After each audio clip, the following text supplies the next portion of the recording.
Geisterbahn. Die Evi und der Urs können es kaum erwarten. Auf dem grossen Platz in der Stadt wird seit Tagen schwer gearbeitet.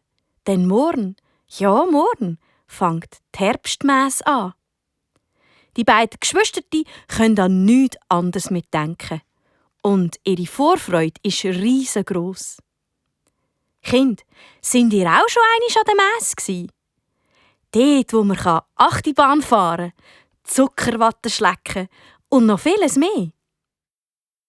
Die Mami und der Papi von der Evi und dem Urs haben diesen beiden nämlich erlaubt, zum ersten Mal allein an die Messe gehen. Und die beiden Grosseltern haben den beiden noch ein bisschen extra Sackgeld gegeben. Jetzt sind die beiden gerade am Überlegen, was sie alles machen wollen und vor allem, was sie kaufen an der Messe. Ich kaufe mir sicher eine riesig grosse Zuckerwatte und ganz viel brennte Mandeln, freut sich die Evi. Denn Süßes liebt sie über alles.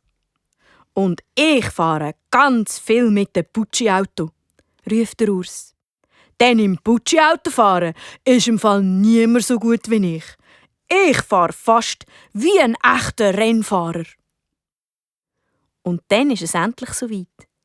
Die Evi und der Urs dürfen endlich los an die Herbstmesse. 2 ganze Stunden dürfen die beiden bleiben. Aber sind vorsichtig, ihr 2. Und geht nicht auf die ganz schnellen und gefährlichen Bahnen. Und geht nie rein, wo ihr Angst überkommt, sagt die Mami zum Abschied und winkt ihnen nach. Hand in Hand laufen die beiden los. Schon von weitem hört man die Musik der Messe. Und es schmeckt nach heißem Maroni und nach brennten Mandeln. «Ei, schau mal, wie schön!» ruft Evi ganz begeistert und drückt vor lauter Aufregung im Urs seine Hand ein bisschen zu fest. Auf dem Platz angekommen, haben die beiden Qual der Wahl.